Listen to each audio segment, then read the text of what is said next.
Welcome back to Cyber Mornings Daily. So imagine for a second that you spend, millions of dollars building this impenetrable digital fortress. Right, the classic perimeter defense. Exactly. You buy the absolute most advanced firewalls, you mandate these wildly complex passwords, you've got a team monitoring network traffic 24/7, you have this ironclad expectation of a secure perimeter. Yeah, but we both know how that usually goes. Right, because what if the attacker didn't even bother picking the locks? What if they just called the front desk, sweet-talked the security guard, and just asked for the keys? That is unfortunately exactly what we are seeing today. It really is. So today, for your deep dive, we are basically tearing down the illusion of the front door. We've put together a custom-tailored stack of sources to unpack 3 urgent, highly critical threats that literally just surfaced. And they are fascinating because they hit 3 completely different layers. Yeah, we are looking at 3 distinct vectors. One attacker basically just walks right through a broken perimeter fence. Another one is already restricted to the basement but manages to find this, secret elevator straight up to the penthouse. And the third one, they bypass the technical locks entirely by just targeting the humans guarding them. It is a really sobering cross-section of modern vulnerability, to be honest. If we look at these 3 vectors from today's briefing, they map perfectly onto the 3 critical domains of modern cybersecurity. It's 3 domains, right? Yeah, so we're dealing with a collapse in the management plane, a really insidious logic flaw deep inside the operating system kernel, and then a fundamental manipulation of the human and identity layer. Which is always the weakest link, let's be real. Always. And I mean, these aren't just theoretical classroom exercises. These are active, high-impact scenarios that are completely redefining how we understand digital boundaries. So let's jump right into that broken perimeter fence, because this first one is, well, it's a massive deal. We are looking at a critical vulnerability in cPanel and Web Host Manager, or WHM. Oh yeah, this one is brutal. For anyone managing websites or cloud infrastructure, cPanel is ubiquitous. It is the management dashboard sitting in front of a really meaningful chunk of the entire internet. Ubiquitous is almost an understatement here, honestly. Security firm iSecurity, they identified over 2 million cPanel instances connected to the internet right now. 2 million, just sitting there. Just sitting there. And this specific flaw, which is tracked as CVE 2026 41940, it has a severity score of 9.8 out of 10. A 9.8 out of 10. That is the kind of number that makes security teams just completely cancel their weekend plans and fire up the war room. Oh, absolutely. Pagers were going off everywhere. And the timeline makes it even worse. Reports indicate this has actually been exploited in the wild as a 0 day for at least 30 days before anyone even caught on. Wow, a full month. And CISA, the Cybersecurity and Infrastructure Security Agency, they just added it to their known exploited vulnerabilities catalog, and they gave it a really tight patching deadline of May 3, 2026 for federal agencies. The urgency is completely justified.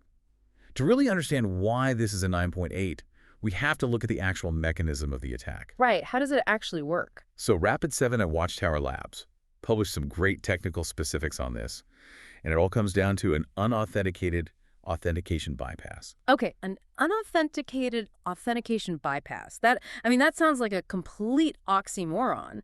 How exactly do you bypass authentication without any credentials in the first place? How are they just walking through this front door? Right, it sounds impossible. But it happens during the login and session loading processes of cPanel. It's caused by what we call a carriage return line feed injection, or CRLF. Okay, CRLF. Yeah, so before a user even fully authenticates, the cPanel service daemon writes a new session file to the server's disk just to keep track of the connection attempt. Makes sense. Just standard logging. Exactly. Normally, the data in the session cookie, specifically there's a SUS session cookie, it goes through an encryption process before it gets saved. Okay, so it should be secure. It should be. But attackers figured out that by completely omitting an expected segment of that cookie value, the application logic gets confused, and it literally skips the encryption step entirely. Wait, hold on. If the application skips encryption, doesn't it just drop the connection? Why does it proceed with a malformed, unencrypted cookie? You would think it would drop it, but it's because of the way older legacy code handles error states. Yeah. Instead of terminating the session, it just shrugs, proceeds, and writes the raw unencrypted data straight into the session file. Oh, wow. And this is where that CRLF injection comes in. The attacker injects raw/r/n characters via a malicious basic authorization header. And in programming, those specific characters literally tell the system to hit return and start a new line, right? Precisely. So the system writes this session file, reads those characters, and actually executes the line break instead of treating it as just plain text. Because cPanel lacks proper input sanitization there. Exactly. So the attacker can break out of the intended data field and just start adding arbitrary properties to their own session file. And the most notable property they inject is user root. So it's basically like filling out a digital visitor form at the front desk. You write your name, you hit enter twice to create a brand new line, and casually write, P.S. I am the system administrator. That is a perfect analogy. And the server just reads that new line as an official instruction and says, oh, okay, welcome back, boss. Here are the master keys. That is exactly the mechanism. After they inject that user root line, they just trigger a reload of the session from the file. The system reads it, sees the root user assignment, and bam, it grants them complete administrator-level access. No password, no brute forcing. Nope, just the formatting trick. That is terrifyingly simple. I was reading the quote in our sources from Benjamin Harris, the CEO of Watchtower. He painted a really vivid picture of the sheer panic this caused across the industry when the advisory dropped. Yeah, he noted that within hours, nearly every major hosting provider on the planet had to pull the emergency brake. We are talking about massive companies like Namecheap, Known Host, HostPapa, InMotion. It's just scrambling. Completely. They were forced to firewall off their own customers from their own product just to stop the bleeding. Yeah, Namecheap literally applied a network-wide firewall rule to block access to TCP ports 2083 and 2087. They essentially locked their customers out of their own control panels temporarily. Because, as Harris pointed out, the alternative was watching their entire customer base get owned in real time. Right. And getting owned in this context isn't just like a minor website defacement. WHM grants root administrative access to the underlying server. Which means total system compromise. Yeah. Hadrian, another security firm analyzing the fallout, pointed out that with this root access, an attacker can read every single customer hosting account on that server. So if you are on a shared server...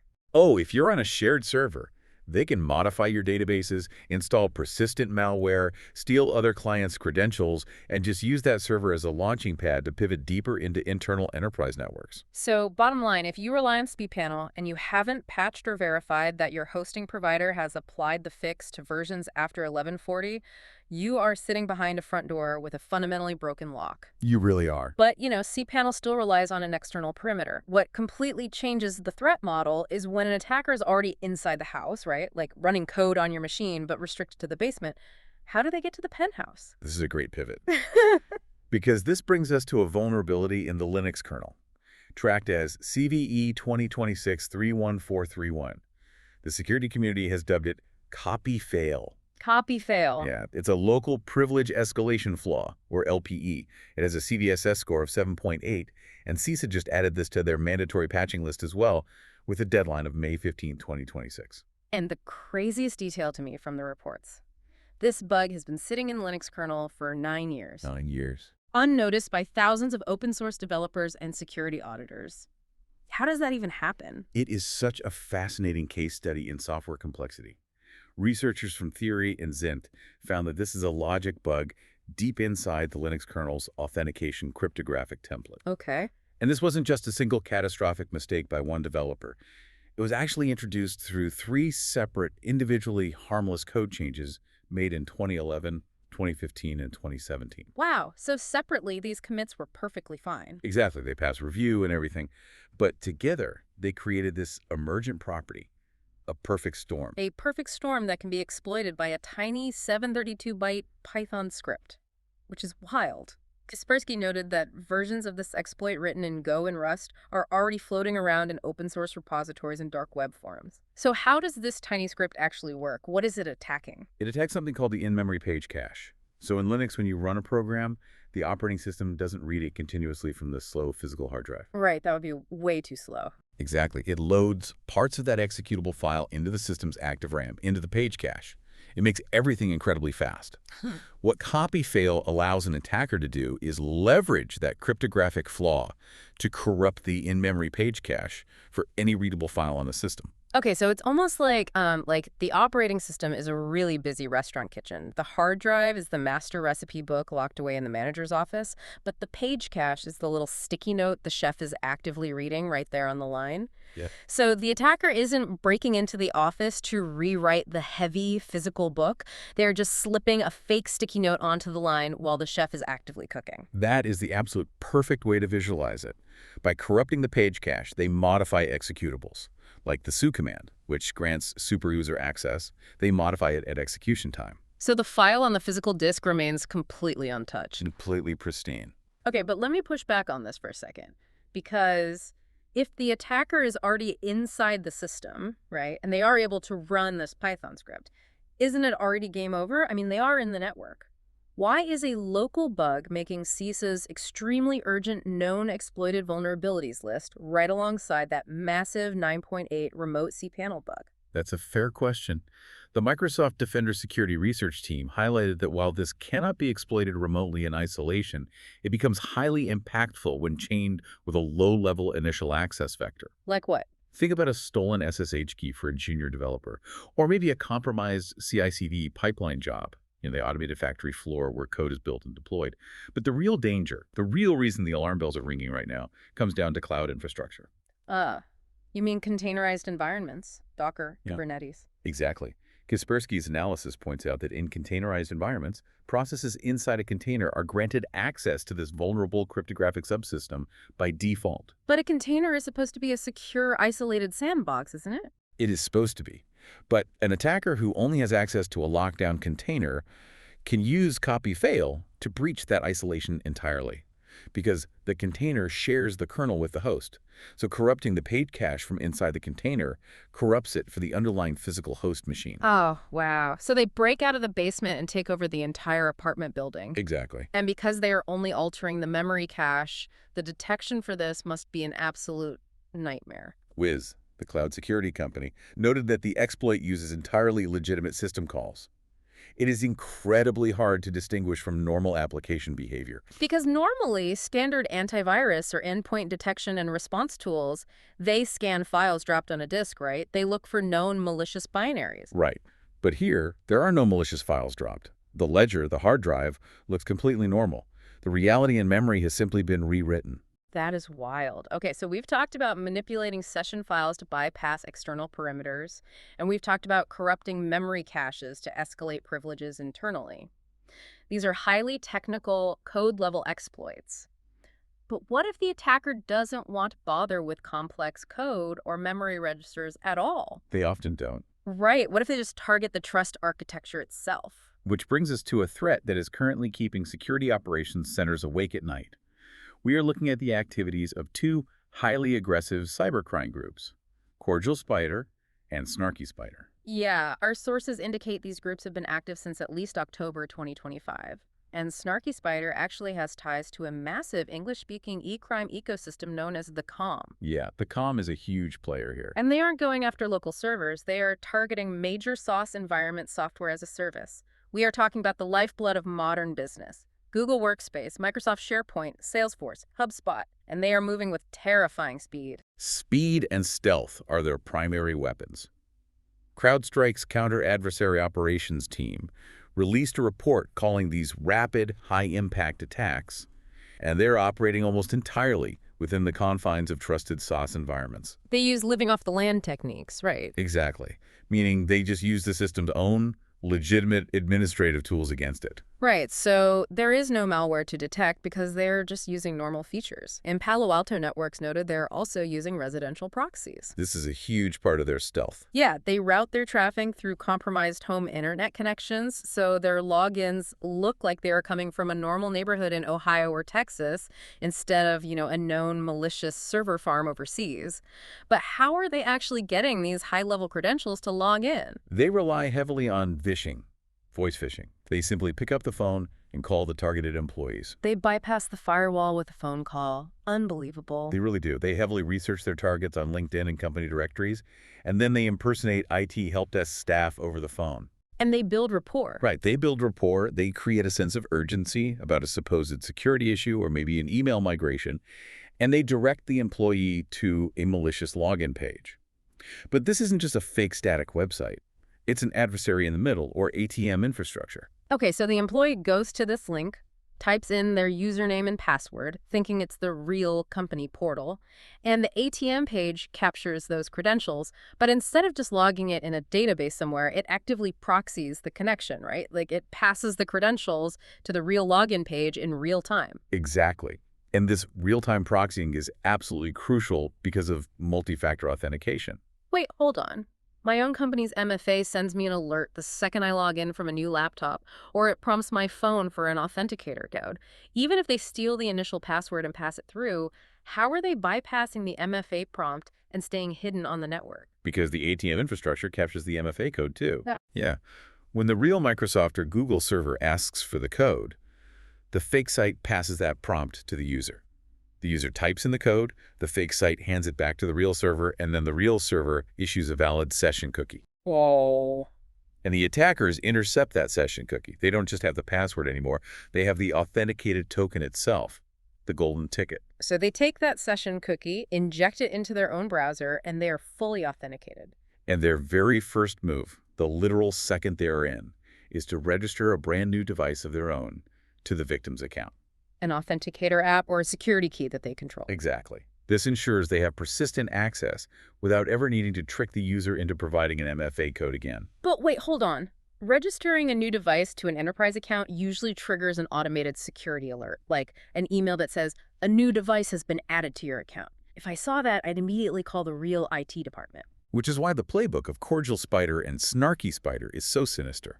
Before they ever register that new device, they dive into the victim's email settings and set up malicious inbox rules. You're kidding. I'm not. They create a rule that says, if an email arrives from the IT department containing the words new device registered or security alert, immediately move it to the deleted items folder and mark it as read. Oh, wow. So they proactively silence the automated network alarms. They do. The victim never even sees the warning. The system does exactly what it is designed to do. It sends the alert, but the inbox rule intercepts and deletes it in milliseconds. The attacker is now permanently and silently embedded in the account. That is brilliant and totally terrifying. But once they are inside the single account, what does the lateral movement look like? Are they just reading emails? The impact is much, much broader. CrowdStrike notes that in most of these targeted attacks, these credentials grant access to the organization's identity provider, or IDP. Think of Okta, or Microsoft Entra ID. The central trust hub, the single key that opens all the other doors. Yes. The IDP is the absolute core of trust for a modern company.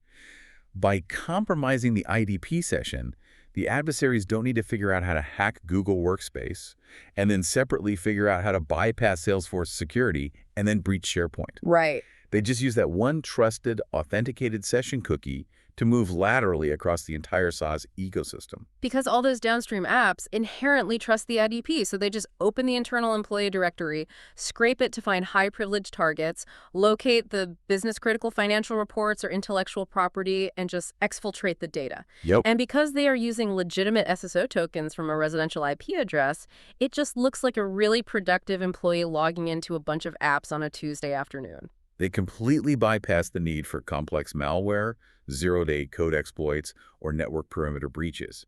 They just manipulate the fundamental architecture of human trust and identity federation. Wow. So if we pull all these threads together, the core takeaway for your own network is that security is truly a multidimensional chess game. I mean, attackers are finding devastating formatting flaws in management software sitting on the perimeter, like we saw with the cPanel unauthenticated bypass. Right. They are exploiting decade-old logic flaws deep in foundational operating systems to rewrite memory caches, like the Linux copy fail bug. Right. And then when the code is too hardened to crack, they are simply sweet-talking their way past the identity gates and silencing the alarms, as we saw with the SaaS phishing extortion. It forces a fundamental reevaluation of how we approach defense. Relying on just one layer, like assuming you are safe because you bought a state-of-the-art firewall or because you mandated MFA across the company, is a really dangerous illusion. It really is. Firewalls can be bypassed by application logic flaws that just ignore encryption. MFA can be intercepted by real-time proxies and silenced with a simple inbox rule. True security requires defense in depth.